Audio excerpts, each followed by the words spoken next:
What's good, my ghouls and goblins? Welcome back to your weekly horror movie podcast. Really Scared, or should I say, hello, kitties. Oh, God. Jesus. How was that? That was good. I never really tried a Crypt Keeper before. Been kind of a long time since I heard the Crypt Keeper's voice in my life. Yeah. It's good to get back there. Welcome to Really Scared. How you doing, Connor? Good to see you. I'm doing really good. How are you? I am hanging in there. It's been a busy week. It's been a stressful week, but I can always count on a little Really Scared. It's like the harbinger of the end of the week. Yeah. Like, Really Scared. I'm like, here we go. Smooth sailing from here. I'm having a good time. I'm going to talk about a scary movie and the weekend's on its way. This is how I know. Yeah. This is where the fun begins for the week. You know what I'm saying? Absolutely. I totally agree.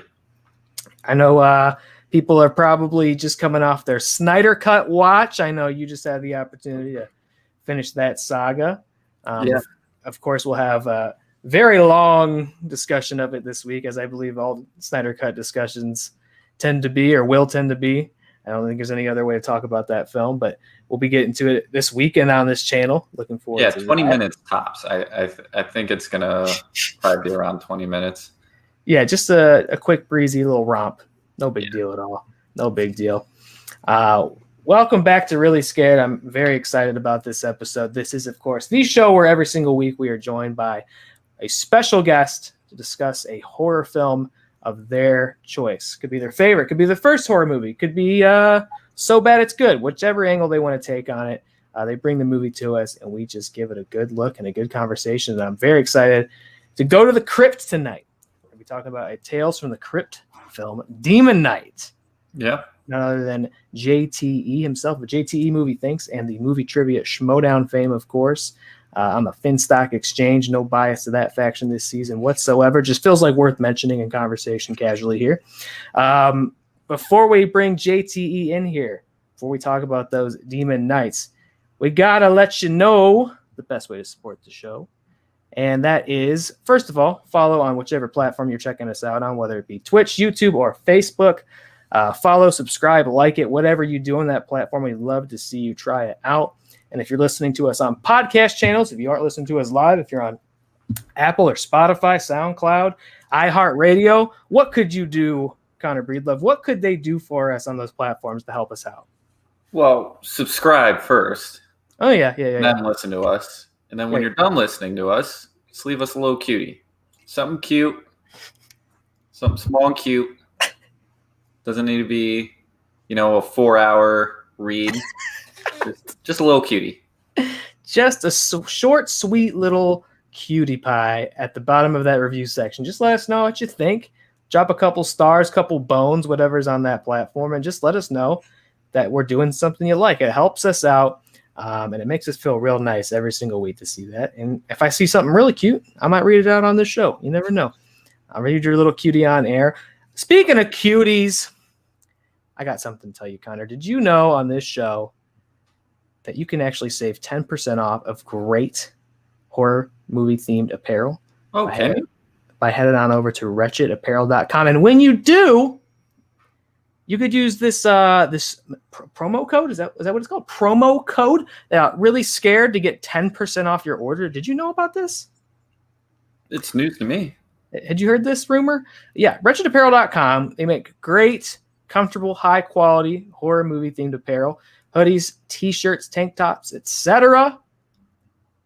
And you can get 10% off that price by using promo code Really Scared at checkout. You save a little bit of money. You get wonderful clothes. You support a small business, and you help out your favorite horror movie podcast. That's what we call a win-win. Win-win. You know what I'm saying? 4 wins. So many wins. You got to love it. wretchedapparel.com, promo code Really Scared, and everybody's happy.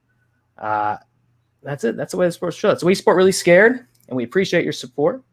And that being said, why don't we get this show on the road? Why don't we talk a little Demon Night? Bring our special guest in here. Ghouls and Goblins, put your hands together.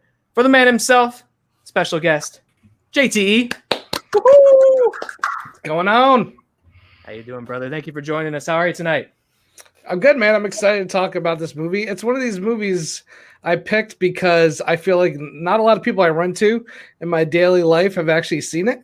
and it sounds like this is a new film for a lot of you guys.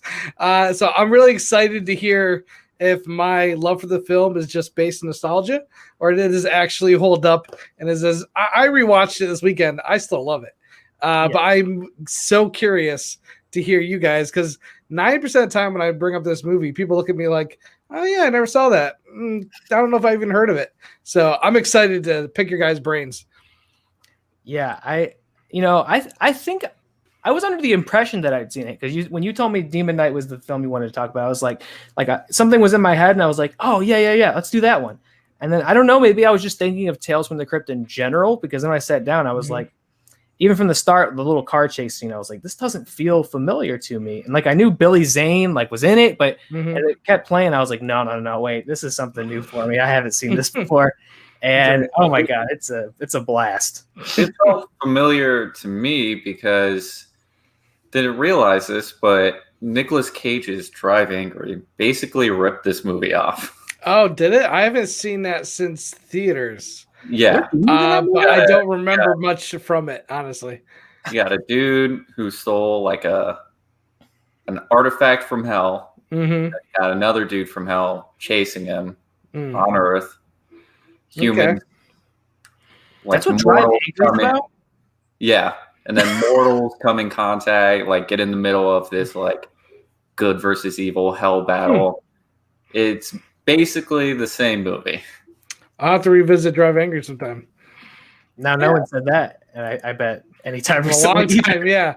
Like I don't. It was very forgettable back when I saw it, but I'll give it a rewatch just to see how close it ties into this movie. Yeah, it's.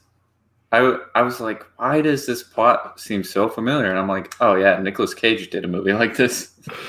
There's also something I'll mention it again towards the end when we get there. But I realized a successful contemporary horror movie totally apes the ending of this too, like almost shamelessly. And I'll be interested to talk about that later as we kind of progress through the plot. Yeah, I don't think I'd seen this before. Now, growing up, I had sort of watched Tales from the Crypt here and there, but I can remember being particularly, I mean, I was born in 92, so like I'm still pretty young as this show's airing for the first time. And I remember the Crypt Keeper himself being like very scary to me. Yeah, my grandpa like assaulted me with the Crypt Keeper. Wow. Like I remember him like putting on like VHS tapes of the Crypt Keeper, and I'm just like fucking terrified of him. And it didn't matter how scared I was. Every weekend would watch like Tales from the Crypt, and I would just be so terrified. It's so interesting because he's such a comedic character. Yeah, I mean, he's a decomposed body, but it's played so tongue in cheek. Even the opening of this movie is literally played off tongue in cheek with not David Arquette, John Larroquette plays the guy who's in all full goo and blood. This naked girl for no reason. Like, it's pure 90s pulp, which Tales of the Crypt are, you go back and watch those shows, they're very creative, but they're not like always super scary. They're very like tongue-in-cheek and satire in some ways. It's very over the top, very much as a pulpy type show. And I think this movie just kind of takes that, gives it a bigger budget. Not a huge budget, but a bigger budget. I do love a good horror movie when a bunch of people are located in one location, and it's kind of like Survive the Night. A little bit John Carpenter, Assault Precinct 13 kind of vibe. Yeah. There's a lot of things I like about this movie as far as the setup. I think the setup for this movie is fantastic. I think it has great ideas. I didn't really look too much into who wrote it, but I'm curious if this was an episode that they basically like, oh, we can amplify this to a movie. But yeah, there's a lot more I'll say about it. But so I looked into it a little bit. Unlike the show, which I believe basically every episode was actually pulled from one of the original comic books, it was adapted from those stories. This is actually like a spec script that I guess is kind of floating around for a couple of years. Gotcha. And coming off the success of the show, they knew they wanted to do an actual like theatrical movie. And they were trying to find that right script. I guess for a while they were almost going to be the ones who did From Dusk Till Dawn. They were talking. Yeah, that's right. I did see that in now that I watched the making of documentary, And as you're saying this, it's all coming back to me. Yeah, that's right. That would have been interesting. I could totally see that movie. It's very similar in tone with this film in a lot of different ways. Right. Yeah. I think it was a thing where like they just wouldn't pay Tarantino as much as he wanted for the script and he went elsewhere. But that'd be a very, very different, I feel like, timeline if that movie gets picked up and it's a Tales from the Crypt movie. I don't know if that would have been better for them. It would have been worse for like Robert Rodriguez. I don't know. But I thought that was very fascinating that they were going that way. And yeah, they played with a couple different spec scripts and eventually landed on this one. And it is a little different sort of in story structure than the episodes, which the phrasing that always seems to come up is like morality play. There's always like the setup of here's this character, they did something terrible and they're about to pay for it, which is kind of what it opens with, right? When the Crypt Keeper is like in the director's chair. It's like that's a classic kind of setup. She killed this man, he's coming back, which I love the visual of the Crypt Keeper in the director. A brilliant opening. It is so good. It's funny to think, like you said, JT, how scary I thought the Crypt Keeper was growing up, but like I would just see him like on the cover of the box at Blockbuster, or like they'd have like a replica in Spencer's or whatever, you know, and they'd just be like, he looks so scary and gross. And I hated how funny he like he was making jokes, but they were so morbid, right? And I was like, I don't like that he's making a joke of all this. It's so scary and upsetting. I don't like that he thinks it's funny. I wasn't like it when I was a kid, but as I got older, I did finally start getting into Tales from the Crypt, and I'm like, oh wait, I actually love this shit, because of course I do. Yeah. And such a good like rewatch too. You know, I mean, obviously it being an anthology helps, but what a shame this isn't streaming anywhere, which seems insane to me. Like the actual series. I own the Blu-ray Shout. I think it's a Shout Factory Blu-ray that I own, and I love when they do this. Shout Factory does all the John Carpenter films. They release a lot of 80s, 90s horror films, and they just kind of give them like the treatment most people wouldn't give them, because they are cult. A lot of them are cult films. But the second this movie came available on Blu-ray, it was like immediately on my add to cart, bought it right away. Could not wait to watch it again. Anytime a movie I loved growing up comes available on Blu-ray, I'm like, gotta get it. I'm still a physical media guy, so. Wasn't the series on HBO? Yep. Yeah. So I'm wondering, like, it would be a smart move for HBO to pick that back up. Especially after the success of Creepshow. You know, Creepshow's been doing gangbusters on Shudder. Basically kept them, you know, made them more popular than they ever were. I totally would love to see a Tales from the Crypt. And the thing that made Tales from the Crypt so cool was they had guest directors. Famous guest directors. Even Arnold Schwarzenegger directed an episode of Tales from the Crypt. It's crazy. And that's one it was kind of like, and you saw the producers of this film, you know, Robert Zemeckis, Joel Silver, Walter Hill, I think was one also. I can't remember. I tweeted it out when I was watching it. It's just like a bunch of great Hollywood producers. And I think this is the kind of show that is like, I think what Jordan Peele was doing Twilight Zone, or maybe Black Mirror. You could do something like that, bringing really high-end talent, but with the Tales of a Crypt vibe of being a more fun, over grotesque kind of satire at times. Yeah. Bring that Crypt Keeper back. HBO Max would be so smart to bring it back. That would get a lot of subscribers. But the cast on this, like, fantastic. Every time they brought up a name, I was like, what? Yeah. It's a lot of great actors. I've heard of this movie.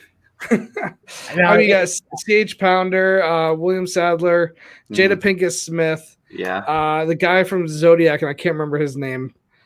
He played the postal guy. Frank, the guy from Gremlins, he's like a legend. He used to work with Joe Dante. He's like in every Joe Dante movie. I can't remember his name. It's killing me, but I think it's Frank something. It's just like great character actors. Like, you don't have that big star. I guess Billy Zane is probably your biggest star at the time in this movie. Church is in it. Thomas Hayden Church before he was huge. So like, to me, you have all these great character actors who just make a great cast. Like, you don't, again, you're not A+ talent, but everyone in there are veterans and super talented. Jada Pinkett Smith on her way, you know, this is when she was just coming up as an actress. I think whoever the cast director was just hit a home run. Yeah. Yeah. Jada Pinkett's coming off of what, like Menace to Society at this point, right? Yep. So like, just like about to finally become a star, which is so funny to think that it like begins in this movie. You know, I love those huge actors who you go back and you spot them in those like real like gross out camp horror movies that they would never do these days. Yeah, this was like right before Higher Learning. Yeah. I think Demon Knight was directed by the same guy that directed Jada in something previously. I'm going to double check real quick. Oh, right on. Yeah, he did Juice. I don't know if she's in it, but he also directed like a lot of earlier 90 films. Because I looked at this guy's filmography, I was like, this guy's actually done quite a bit. And he started, I'm trying to think if there's anything else he did before. Tales from the Crypt, Surviving the Game with Ice-T. Do you remember that movie? He directed that. He directed that and Juice. And then he followed this up with Bulletproof with Adam Sandler and Damon Wayans. Yeah. Like he's had some cool films. He did Bones, the horror movie Bones with Snoop Dogg. Yeah. Oh my God, Bones. Yeah. So I think this director has, a really cool style, and I think it fit perfectly with this movie. And you don't get a lot of movies with like a big, like horror movies specifically with like a big cast like this, and they're all in one setting. Yeah, they're usually like a lot of up and coming actors who you never really heard of. Like I said, the fact that they got all these great character actors, I think again, when you look at the producers of this movie, they're very talented producers, big names. So they probably called in some, get this guy. They probably had an idea who they wanted to get and were able to get him because of who was behind the camera on this.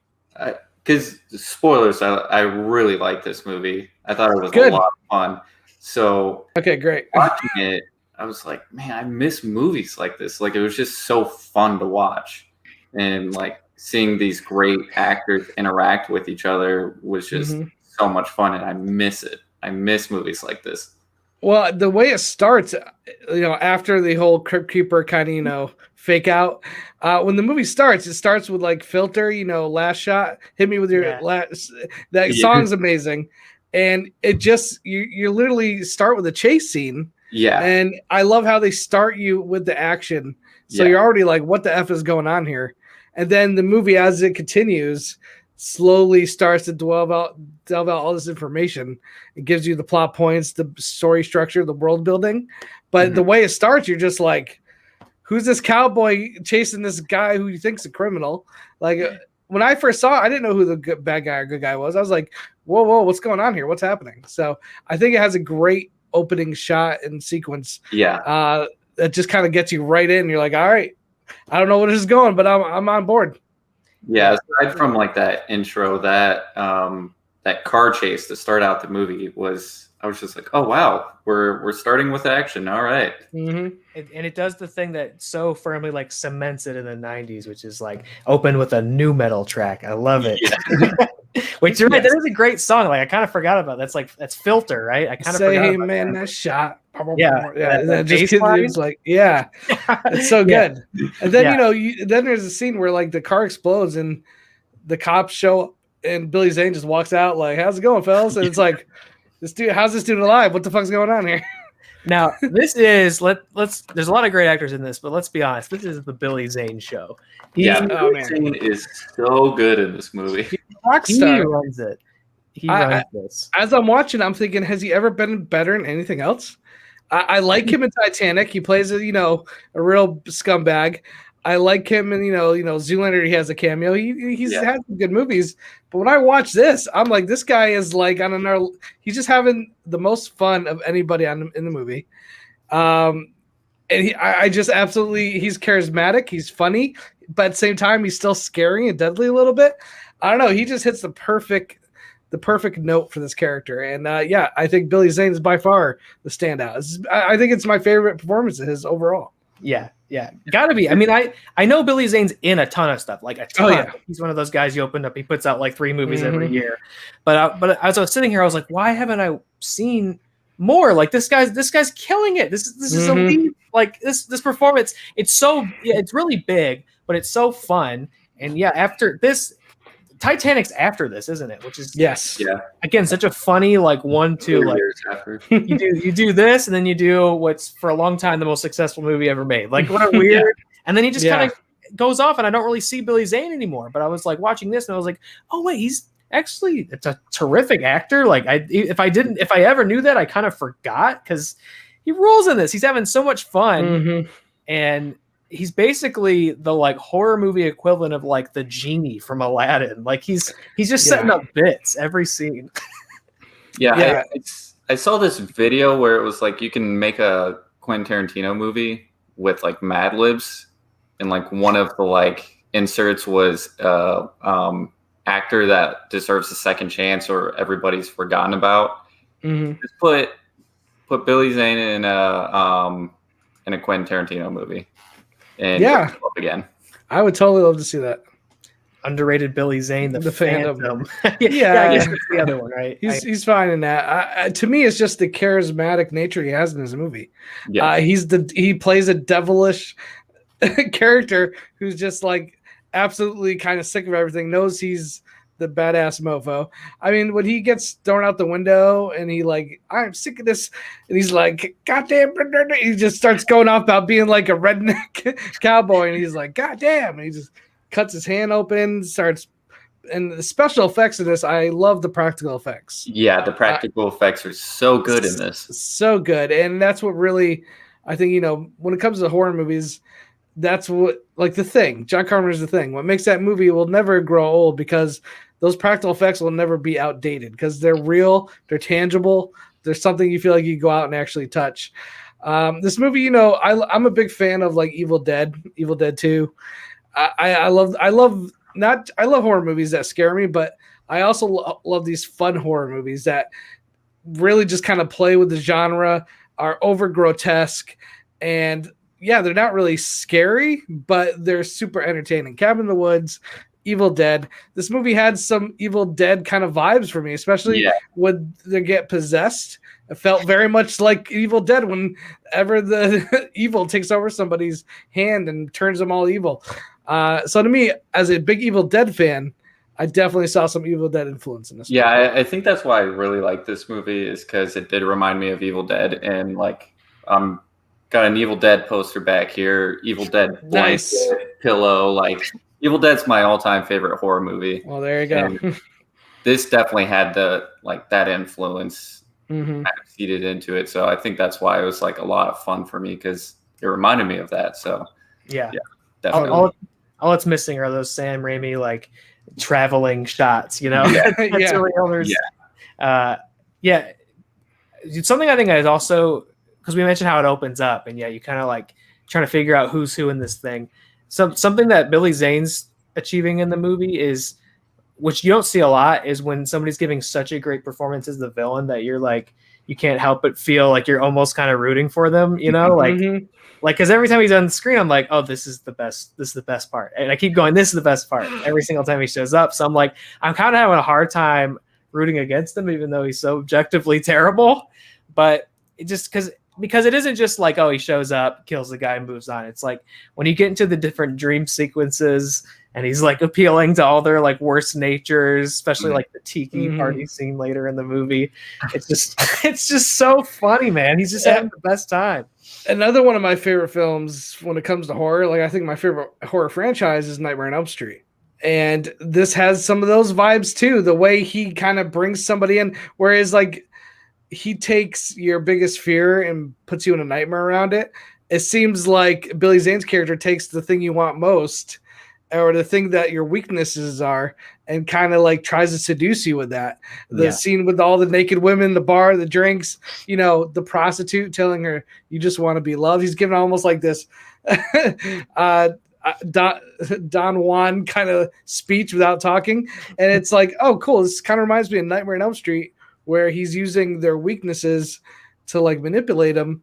Something the devil does a lot in movies and TV shows. So he's not exactly the devil. I think he's just a demon king. I don't know. He's one of the guys that goes looking for the Jesus key. So for me, I just love the Evil Dead aspect of it, where it's just like really gory, practical effects, over the top funny. And then the villain who's very charismatic, very much like Freddy, but in a more suave way. And the way he like brings you into these dream like moments where he's just, I'm going to seduce you. And this movie just kind of borrows elements of some of my favorite horror movies. Yeah. So that's probably why I like it so much. Yeah, all those bits are so. I love it. Yeah, when he's talking to her from the window and he's like, "Did I say pretty? I meant beautiful." It's just such funny delivery. And then it's so like, it's almost so cruel in the way that this is. It's just so like unceremoniously. It's just killing people off. Like, there's. I guess the implication throughout the movie towards the end is like, if you take his offer, if you work with him, then what's ultimately going to happen is you turn into a horrific hell beast, like slime spitting monster. But it happens so haphazardly. It's very cruel to the characters who are otherwise, for the most part, pretty good people, but they just keep falling under his spell. We got it's been a long time since I've seen my man Alok Mishra in the chat. Good to see you, buddy. Yes, he loves it. He loves Demon Knight, as do we. And this is what I love about this format is like, I don't know when the hell we would have got to talk about Demon Knight otherwise, right? Yeah. Like, you just never know what people are going to bring back to you. As soon as you're like, pick a horror movie, I was like, oh, baby, all right, let's go with something off the beaten trail. I was like, I'm not going to come in here with Nightmare on Elm Street 4. I'm coming in with something like niche, but I also, want more people to know about it and watch it and have fun with it. Yeah. Now, you mentioned before we got started, you'd seen this in the theater, right? Mm-hmm. So was it like an instant hit for you? Or like, yeah, this movie rules? Oh yeah, I saw it as a kid and I was like, this is awesome. And even like back then as a kid, like when the demons first start coming out of the ground with those cool practical effects, I remember being a little bit scared as a kid, like, oh, these things are scary looking. Like, they're freaking me out. But I just, again, Evil Dead, Nightmare on Elm Street. It was borrowing a lot of elements from other movies I like. Billy Zane, it has that great sense of humor to it too. Like, it's not trying to take itself too seriously, and it has some really cool world building. The flashbacks to, I believe it was World War I. Like, it looked really cool. Like, visually, it looks really interesting. And I think having that religious background and light versus dark, it just has very simple good versus evil themes that I think just resonate with for me as a kid quite easily. Jesus good, devil bad, pretty simple. So I love the look and style of this movie. I think the style is very cool. The CH Pounder gets her arm ripped off at one point. That is my favorite scene. And then later he just teleports up into the attic, and she gives him this. He's like, what's that? She's like, that's me giving you the finger. He's like, oh, okay, well, fuck you. And then just goes back down. I just love the playfulness of the movie. Yeah. He serves her up an arm and he just kind of bails. It's super funny. I thought the original flashback, when they go back to the crucifixion of like the thief getting the key for the first time, and there's just like straight up demons beckoning for him. I totally thought they were building up to a reveal of William Sadler being Jesus. That's right. Oh wow, that would have been a little. That would have been extreme. But yeah, they didn't go that far. Jesus with a car and a gun fighting the devil. I was like, hell yeah, let's go. This is such a bold choice.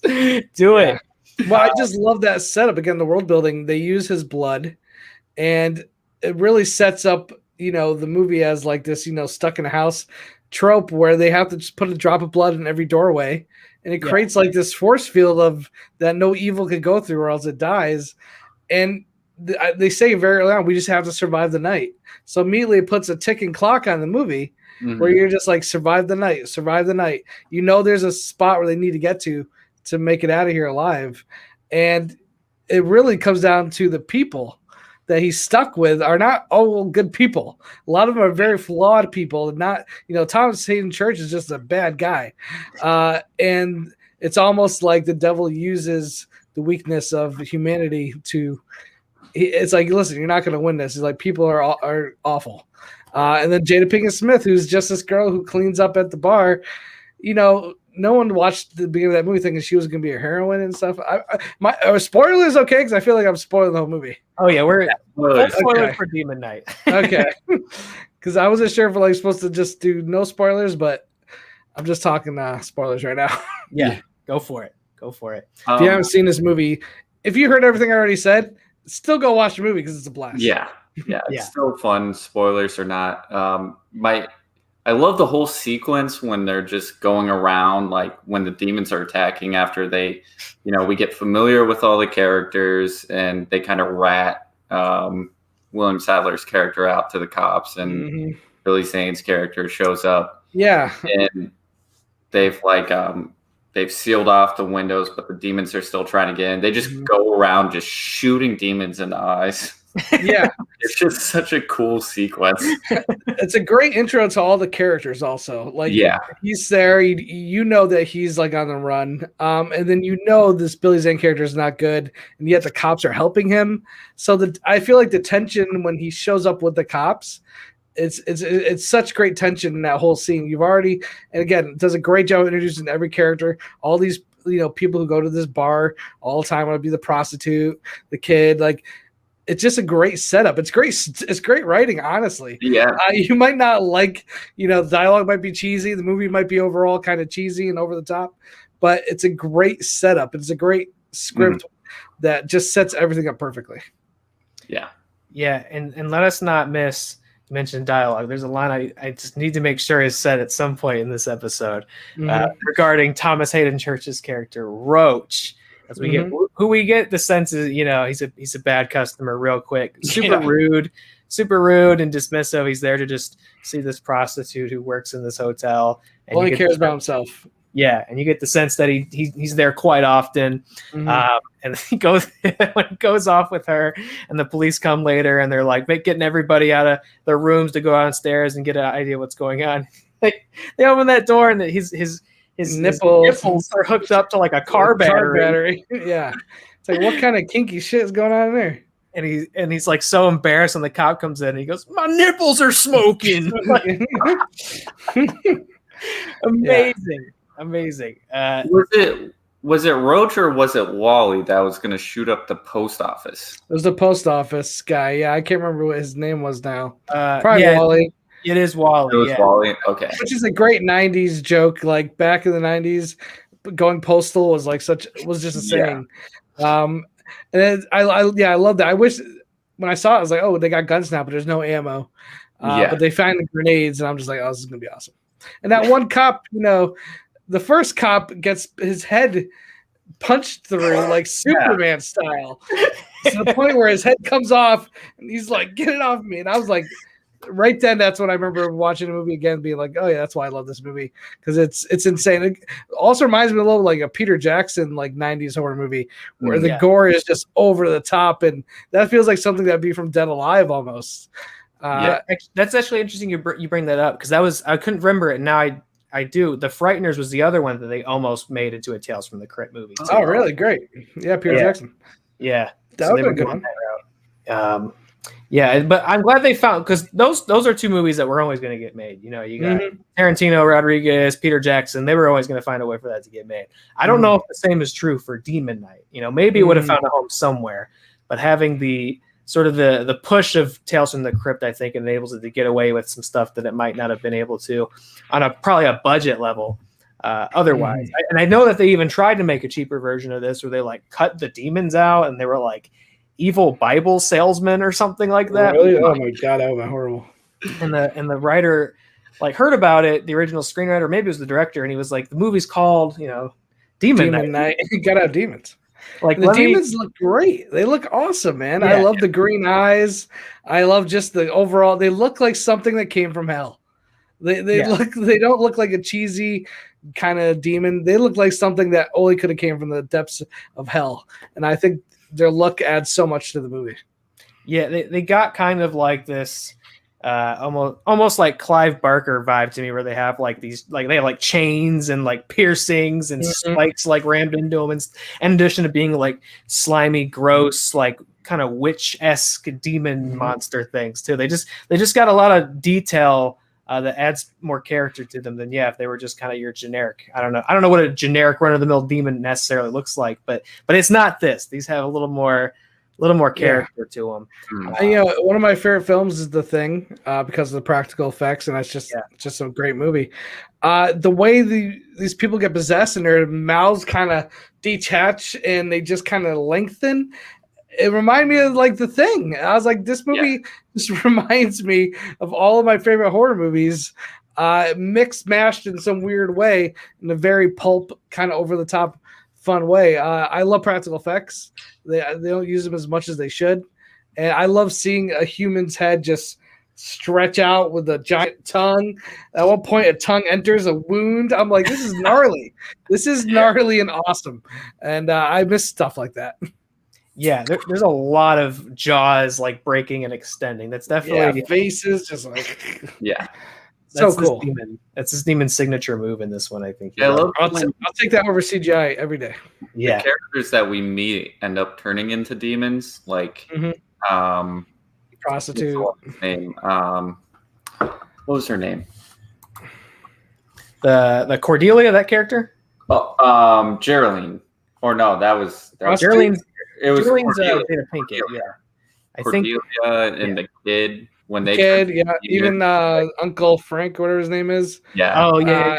He's so literally decapitated. Freaky. Even the kid when the kid, the comic book. Oh. Yeah, and it's like it has that like hunchback. It's just so gross, but so cool. I love it. The kid I was shocked about for sure, because I mean that's just already something a lot of films just prefer not to even try to play with, which is any sort of violence or death scene with a kid. This again, there's really there's no mercy in this movie. Like, have you guys reviewed The Blob, the remake? Not yet. No, I've seen the Blob remake. Love that movie. Tuck Russell, Kevin Dillon. Another kid dies in that movie who's like 8 years old and just literally gets melted to like goo.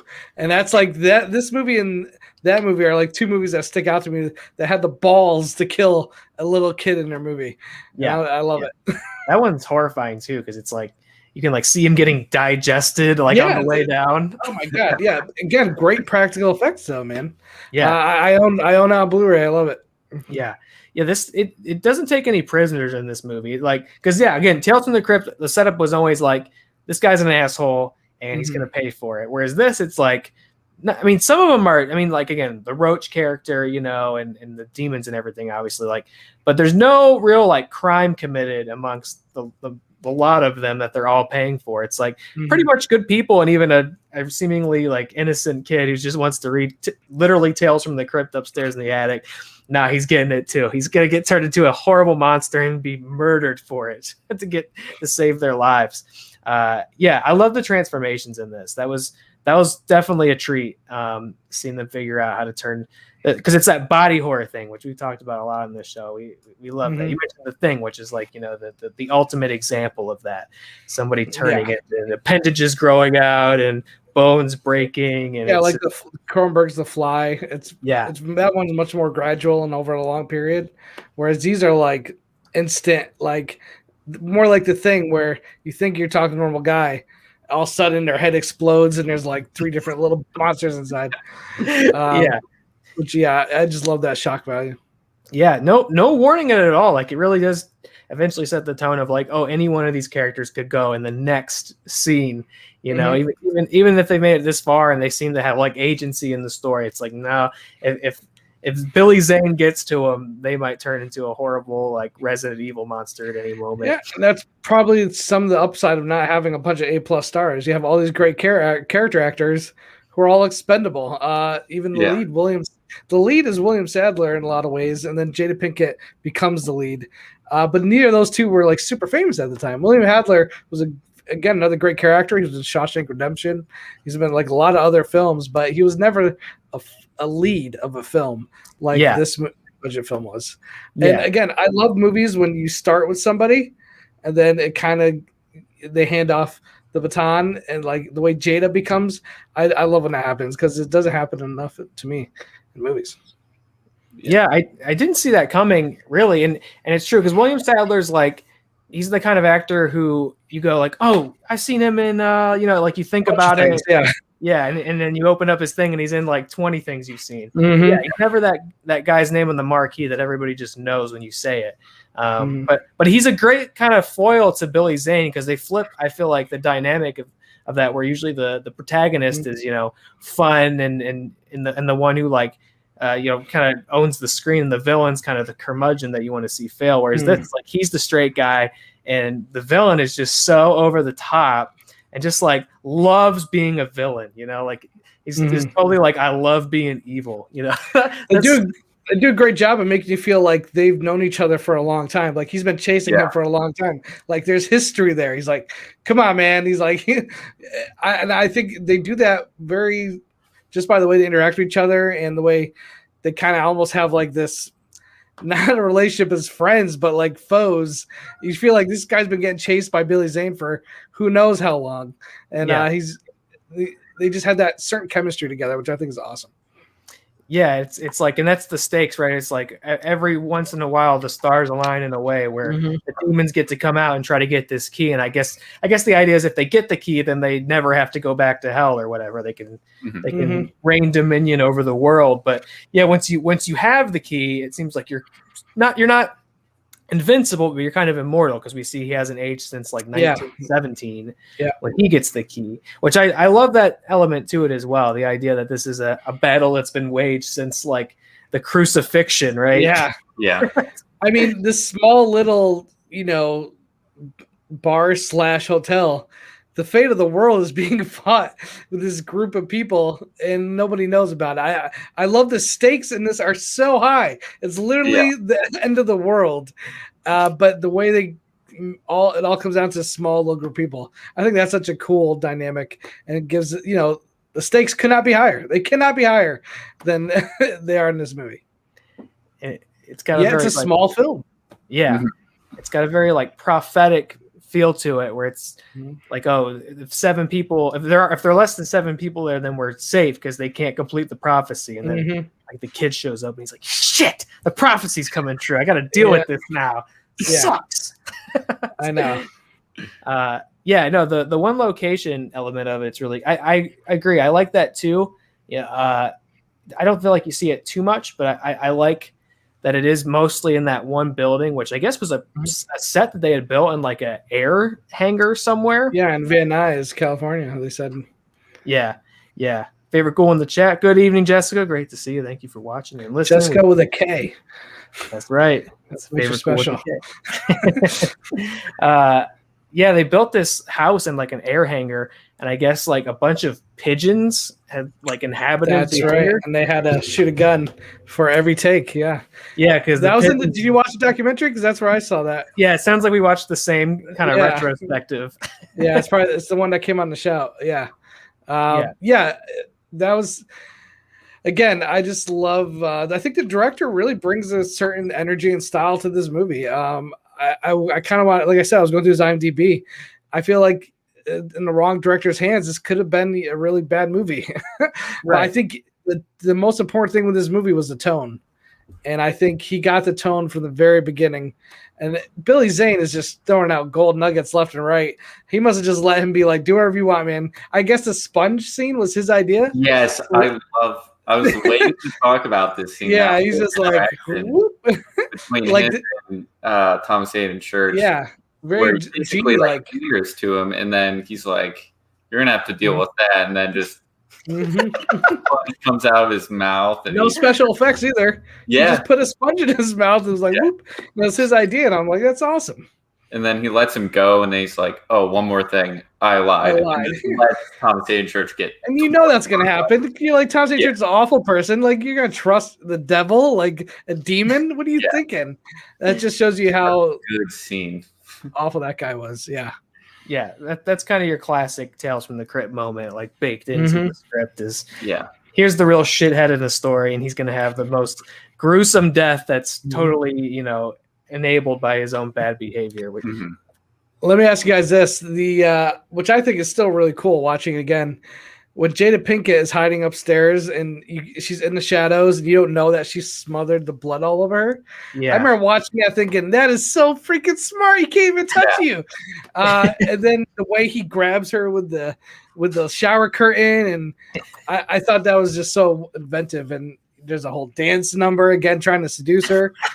So when you saw her in the shadows, did you realize she was covered in blood, or were you like, what the hell's going on? I did until she hopped down, but when she did, I got so hyped because it's such a like metal visual. Like it also reminded me of like Schwarzenegger in Predator when he's covered up in the mud. Just, like when she drops down and she's covered in blood, you're just like, oh shoot, here's the hero of the story. Like you just totally see that character come to life finally, where you realize like she's got his number, like she's got the strategy, and I didn't expect her to become the hero by the end of it. I didn't really have any expectations one way or another, but I totally did not see that kind of twist coming towards the end. For her to swallow, the rest of the blood and just hold her mouth shut until the opportunity, I thought was so genius. So this is what it was. You remember? Did you ever see The Nun? The Conjuring movie? I do everything in my power to try to forget that movie. So here's horrible. The thing. The only thing I ever gave that movie credit for was I thought the ending was like super metal, where she spits the blood of Christ in the demon's face. I'm like, that kind of rules. That's straight up how this movie ends. They took it from I'll be honest. I think around an hour 20 into The Nun, I just gave up and took a nap because I was so just not liking the movie. And I was tired. It was like a late showing. And I think and I usually don't do that, but The Nun was probably the worst movie I saw in theaters that year. So again, I know some people like it and it was a hit. So I'm probably a minority on this, but if I was awake, I probably would have been like, damn it, that's Demon Knight. What's this bullshit? Yeah. No, I Nun's probably my least favorite of the Conjuring movies. It's like it's one of the big misses for that series for me. But that was the thing I always give it credit for. I was like, that part was super cool. And then I saw this. And I was like, you saw Demon Knight and you're like, nope. Yeah, watching the Demon Knight, it's funny how kind of influential it is. It's like I said, the plot, the basic setup is drive angry.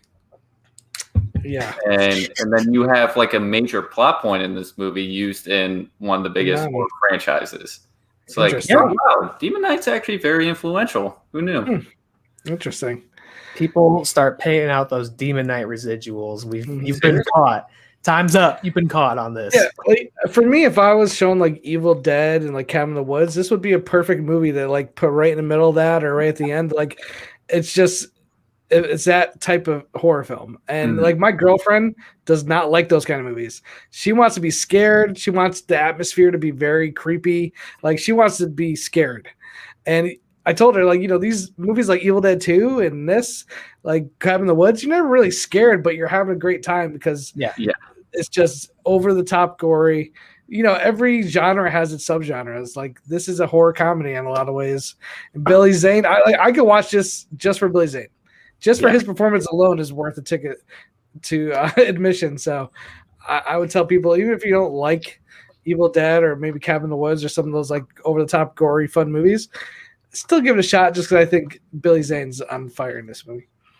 Yeah, this is like I also saw that this has the title still, I guess, of his favorite performance he's ever given, which again is just so funny, in that body of work. He was in freaking Titanic and he's like, nah, but Demon Knight, that was me at my best. But I mean, what a like gift for an actor to be like, you can play this as loud as you want, as over the top. Like we're totally going to enable you in doing that. You're going to have all these weird, like surreal dream sequences where you're bringing props in and you're like dancing across the screen in this horror movie, but you just get to have a blast and like, there's no restraint. You can chew up the scenery. You can give this big, gaudy performance, and it's so good. Like I just kept thinking, like, why isn't this man like the most successful movie star of all time? He rules in this. Are you the one who tweeted that he should have played Lex Luthor? Yes. How has he not played Lex Luthor? Because I never thought of that. And the second you said that, I was like, he would have been amazing. I saw that tweet before I watched Demon Knight, and I was like, oh wow, he would be a really good Lex Luthor. Like. Just delivering these lines, just being super menacing, like that would be the voice too. The voice is like almost the same pitch as like Clancy Brown in the cartoons. Like 100% agree with you. I don't know how this was overlooked.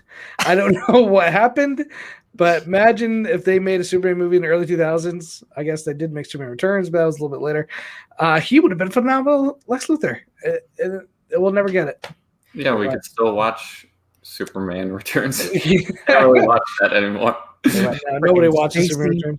They let Eisenberg do it. They could have had this the whole. I mean, they still could. They're gonna do another Superman. I'm like, I don't feel like the ship has sailed, and Zane being able to do it. I just like that younger Billy Zane. He just seems so. I don't know. I would listen. If he still got cast today, I would be all for it. People said, "What are you crazy?" I'd be like, "Have you seen Demon Knight?" Don't talk to me unless you've seen that movie. You don't know Zane until you've watched Demon Knight. I guess this was also like people didn't know Billy Zane was bald until this movie came out. Yeah. Did you see? This was a documentary. He said like he showed up with a bunch of wigs. He's like told the director, "So which one would you like this character to have?" And the director's like, "I kind of just like the shaved head," and I agree. He looks awesome with that shaved head, and then and then to have the cowboy hat on in the beginning. Oh, the character with a cowboy hat. Mm-hmm. So good. That's in my book. And then you at the very end, you get the other demon gatherer. For a second, I thought it was Evander Holyfield. I was like, this dude looks just like Evander Holyfield. For a second, I was like, is this an Evander Holyfield cameo? I was like, this is so cool. They're like, no, it's just some regular actor. Yeah. I mean, like that. Again, he had a cowboy hat, and it was like, oh, cool. The story's going to continue.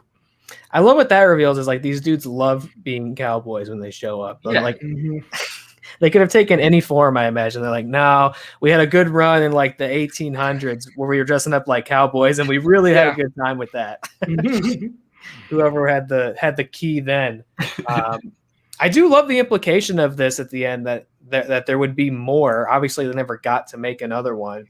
I know they did a follow. They did, what was it? Bordello Blood with Dennis Miller, Corey Feldman. It's horrible. Horrible. Not worth. Not even fun. It's not even worth watching. Which is great. Now I went and saw it because I was like, Demon Knight was the bomb. Yo, I can't wait to see what they do next. And I went and saw it. It was horrible. Apparently, if you look online, Dennis Miller didn't want to make the movie. He was contracted. He was like apparently horrible on set, wasn't coming out of his trailer. Corey Feldman because I think got more scenes, and like Corey Feldman's fine and all, but it's just about a bunch of vampires who also run a bordello. It's just nothing more to it than that, really. So big thumbs down.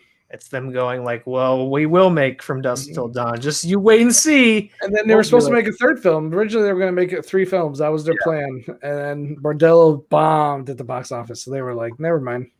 Yeah. Doesn't I just had kind of read this in passing. I don't know if you'd remember or not, but doesn't like the key from this movie apparently shows up in Bordello of Blood? Do you remember that at all? God, no, I don't remember that. Well, I haven't seen a Bordello since the 90s.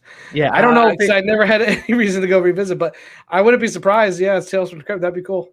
Yeah, I didn't know if it was like a major plot device or just like something in the background, little Easter egg or something like that.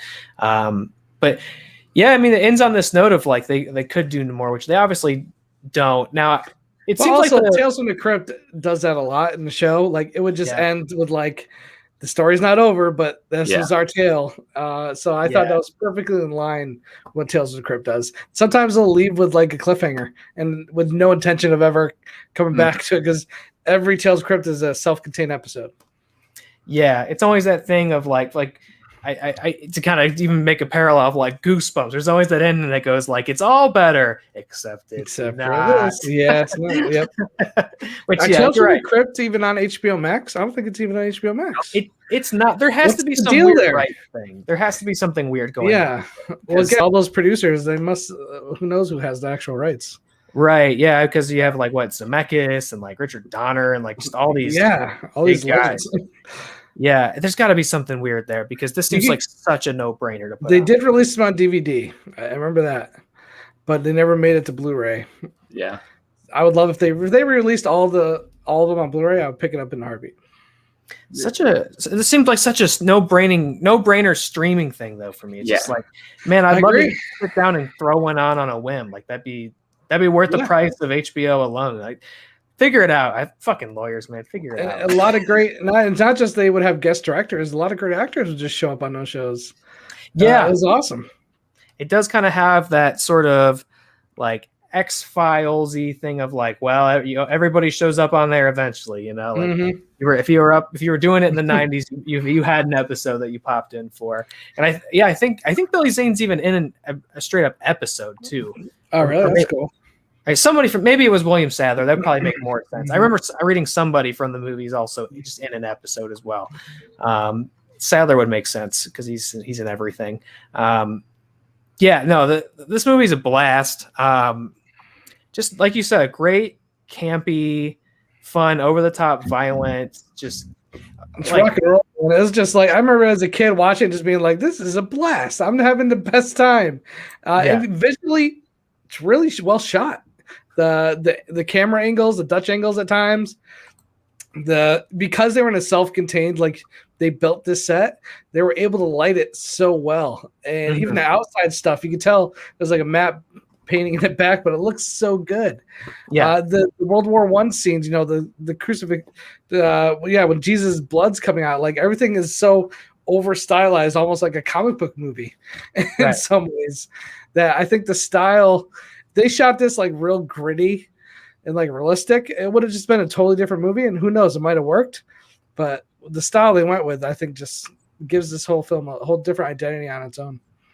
Yeah, it's like a horror movie live action cartoon at the same time. I mean, it's just totally.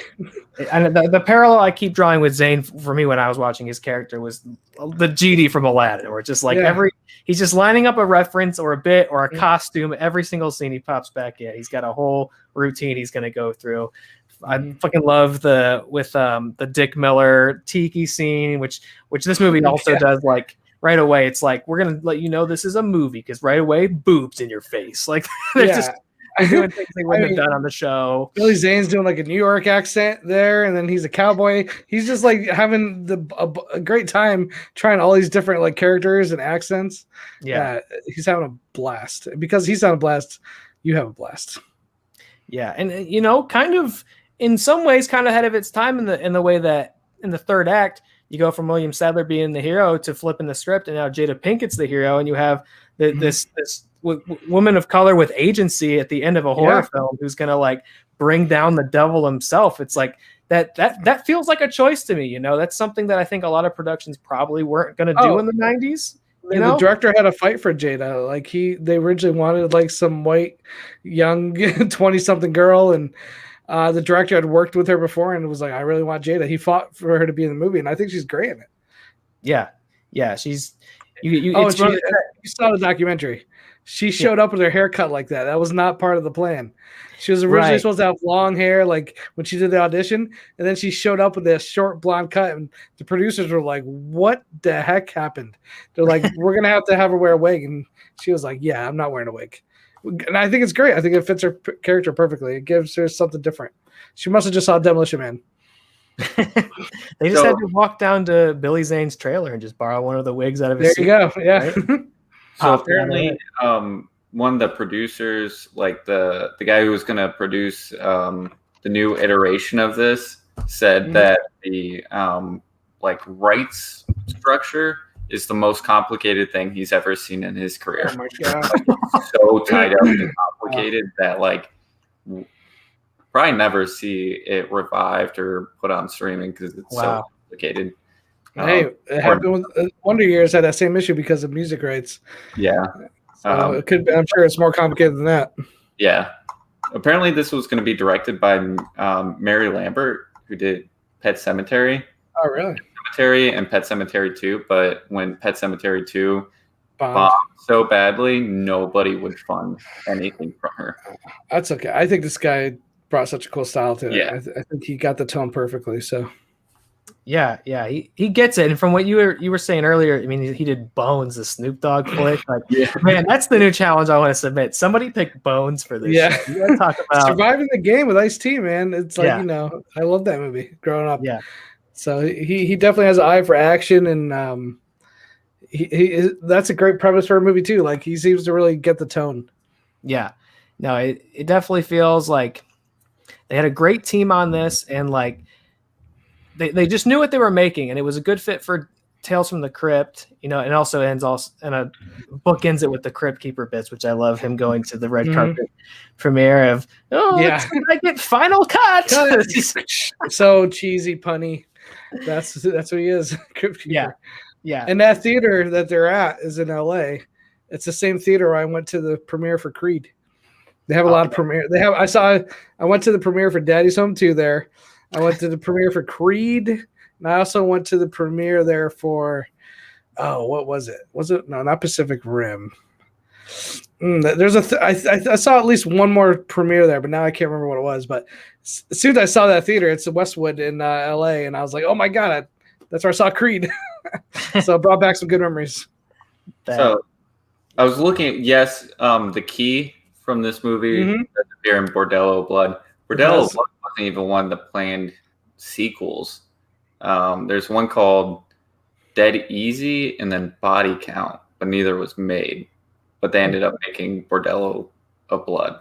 But yeah, the key was supposed to appear in all the movies. That would have been cool. Tying the trilogy. Yeah. Cool. So yeah, it is in Bordello of Blood. Sweet. I'll have to YouTube it and see if I can just find the clip. So I don't have to watch the whole movie. Find that one scene. Yeah.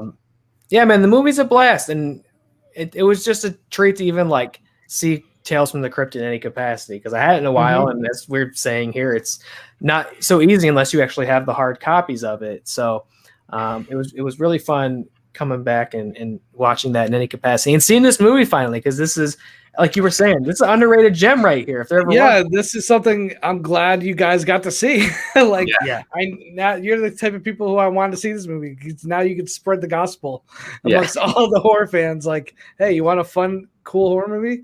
Check out Demon Knight. Most people I've run into, and I mentioned this movie, they have not seen it, and I usually tell them to check it out. I don't think they don't, but the ones that do, I've never had like a customer come back to me and be like, that was awful. Yeah, they all are like, oh, thank you for showing me that. But I always tell them, like, listen, it's a very tongue in cheek. It's very similar to like Evil Dead in some ways, but it's a very fun horror movie. I would put it in that fun category.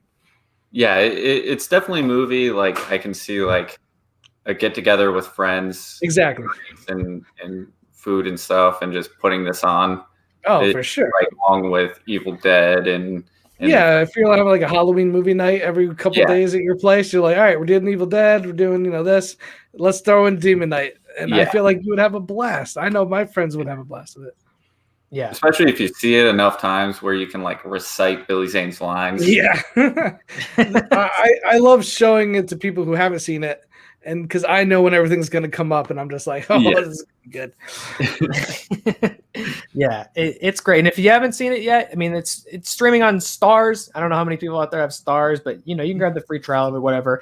It's on there. I'm sure you can grab it for $2 elsewhere, or find it at your secondhand media store. I'm sure it's lurking in there somewhere too, right? Yeah. Shouts tough. Sometimes like once they only release a certain amount of copies, so sometimes they could start getting expensive. If it's been a while and they haven't printed any new ones. I don't know how much it's going for now. It's probably still $15-$20, but after a while, some Shout Blu-rays get really expensive because they're rare.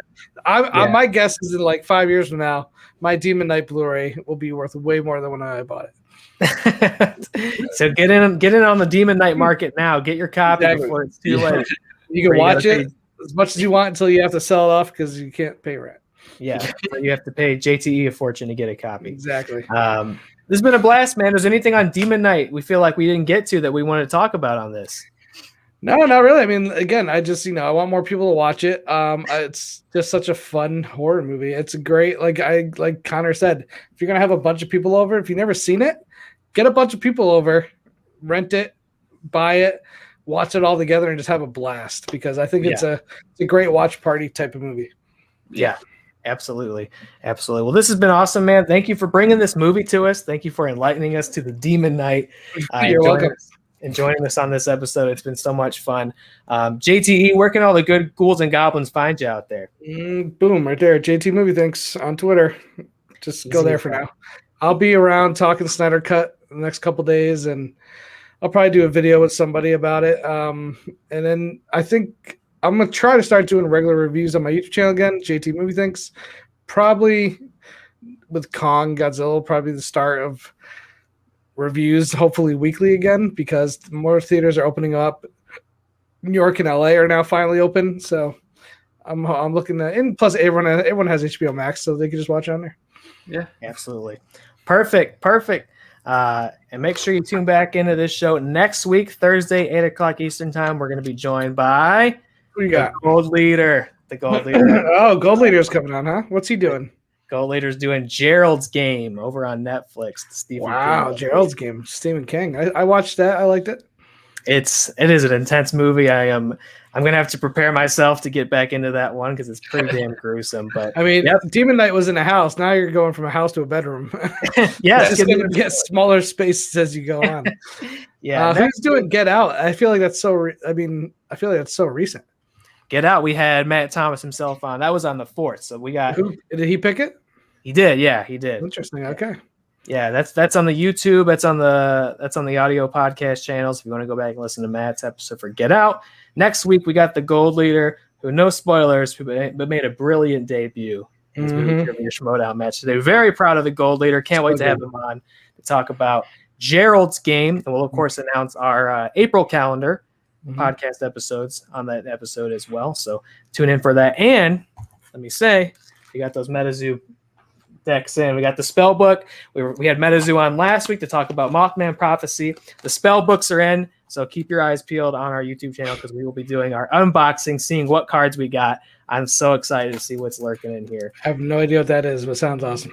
Hot new trading card game based around like Bigfoot. It's like Pokemon but with Bigfoot and Mothman. It looks so cool. And we're going to be seeing what cards we got in our boxes on our YouTube channel. So keep your eyes out for that. And this weekend, of course, keep your eyes and ears open for our Snyder Cut talk. We all got to do what everyone's got to hit that Snyder well, man. Everyone's got to hit it for those views. Yeah, I'll say this: if I ever come back on, expect another very obscure horror movie that a lot of people haven't seen. That should. It goes without saying. You're welcome anytime. There's something that pops into your head. Just hit us up. We'll talk about it. Have you guys ever seen Frailty? Ooh, that's McConaughey, right? McConaughey, directed by Bill Paxton. Yeah. You guys seen that one? That's not in like 15 years. Oh my god. Okay, well that's another great movie. Like 12, I think.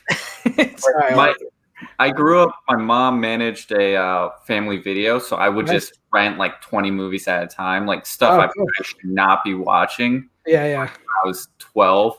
And watch all these movies, and Frailty was one of those. Clerks. So there was so much stuff I watched that I should not have watched at 12. I love Frailty, man. Yeah, there it is. So good. We'll put Frailty on the calendar. We'll come back around to it one day, perhaps. JT, been a blast talking with you. Thank you again for joining us. Great. Thanks for having me, guys. Thank you for watching at home, Ghouls and Goblins, or listening after the fact on podcast. We'll see you next week with the Gold Leader himself. And if you're listening and you like this episode, leave us a cutie. Leave us a cutie in the comment section. We'll read it out live. What's a cutie? You know, it's not too long of a review. Just leave a little cutie. Just a little cutie. Okay. Try it out. Try it out. Just a little something. Thank you for watching. Have a good night. Billy Zane. We'll see you next week. Stay spooky.